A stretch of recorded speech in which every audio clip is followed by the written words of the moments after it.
بسم اللہ الرحمن الرحیم۔ السلام علیکم عزیز طلباء و طالبات، کیسے ہیں آپ سب لوگ؟ 10ویں جماعت کی اسلامیات کے ساتھ ہم آپ کی خدمت میں حاضر ہیں۔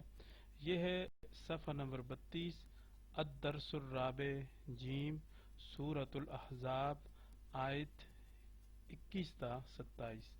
آپ نے یہ کام کرنا ہے کہ سب سے پہلے ان آیات کو تلاوت کر کے ان کا ترجمہ اچھے طریقے سے ذہن نشین کر لینا ہے۔ ان آیات میں موجود مضامین اچھے طریقے سے آپ کے ذہن نشین ہو جائیں۔ تو اب ہم چلتے ہیں، مشق حل کرتے ہیں۔ التمارین یعنی مشق۔ السوال الاول، مندرجہ ذیل عبارات کا مفہوم بیان کریں۔ الف، لقد کان لکم فی رسول اللہ اسوۃ حسنہ۔ یہ آج کے سبق کی سب سے پہلی آیت ہے، آیت نمبر 21۔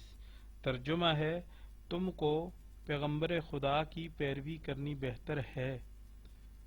تو اس کا مفہوم یہ ہے کہ مسلمانوں کو آپ صلی اللہ علیہ وسلم کی اسوہ حسنہ کی مکمل پیروی کا حکم دیا گیا ہے کہ آپ صلی اللہ علیہ وسلم بحیثیت مذہبی پیشوا بھی ہیں اور عسکری کمانڈر اور حکمران۔ مکمل استقامت اور ثابت قدمی سے کفار کا ڈٹ کر مقابلہ کیا اور تمام مسلمانوں کو تسلی دیتے رہے۔ آپ صلی اللہ علیہ وسلم کی زندگی کا ہر شعبہ قابل عمل نمونہ ہے۔ آپ صلی اللہ علیہ وسلم ایک مسلمان حکمران، ایک استاد، رہنما، باپ، بہترین بیٹے، تاجر، فوجی کمانڈر، غرض ہے کہ بے شمار حیثیتیں ہیں آپ صلی اللہ علیہ وسلم کی، اور آپ صلی اللہ علیہ وسلم کا ہر کام اخلاق حسنہ کا عمدہ نمونہ ہے۔ با، فمنہم من قضی نحبہ ومنہم من ینتظر۔ یہ ہے جی آیت نمبر 23 کے درمیان سے یہ ٹکڑا آیت کا، اور اس کا ترجمہ ہے یہاں سے۔ تو ان میں بعض ایسے ہیں جو اپنی نظر سے فارغ ہو گئے اور بعض ایسے ہیں کہ انتظار کر رہے ہیں۔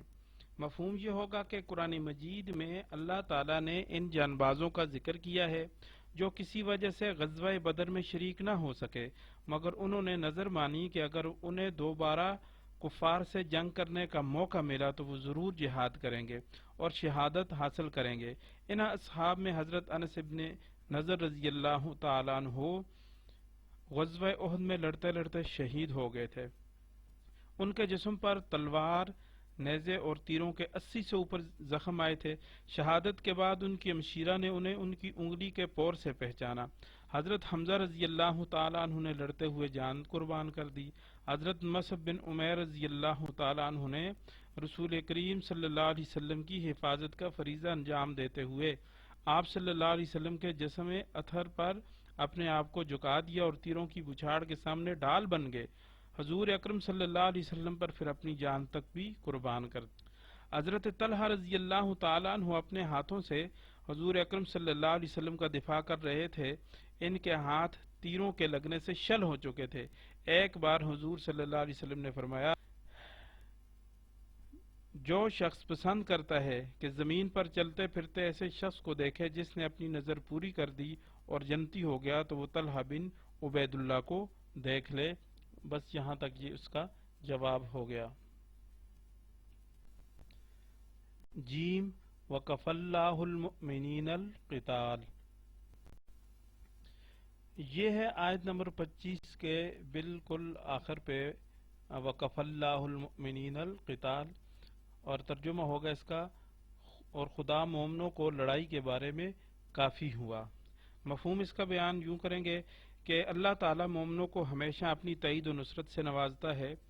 ان آیات کا تعلق چونکہ غزوہ احزاب سے ہے، اس لیے خصوصی طور پر اللہ رب العزت نے اس موقع پر آپ صلی اللہ علیہ وسلم اور مومنین کی نصرت فرمائی کہ کفار کا لشکر متعدد قبائل پر مشتمل تھا اور 10,000 سے زیادہ یہ لوگ ہر طرح کے سامان حرب سے لیس تھے، اور ان کا ارادہ فیصلہ کن لڑائی کا اور مدینہ منورہ کے در و دیوار کو نیست و نابود کرنے کا تھا، لیکن اللہ تعالیٰ نے مومنین سے خندق کھدوا کر وقتی طور پر ان کی پیش قدمی روک دی، جب 22 دن استقامت اور حوصلے کا امتحان ہو گیا تو پھر اللہ تعالیٰ نے ایسا نظر نہ آنے والا لشکر بھیجا طوفان اور آندھی کی صورت میں کہ جس نے کفار کے خیموں کو الٹ دیا، چولہوں کو بجھا دیا، جانور رسیاں توڑوا کر بھاگ کھڑے ہوئے، ہر طرف آہ و بکا اور شور و فغاں کا سما تھا۔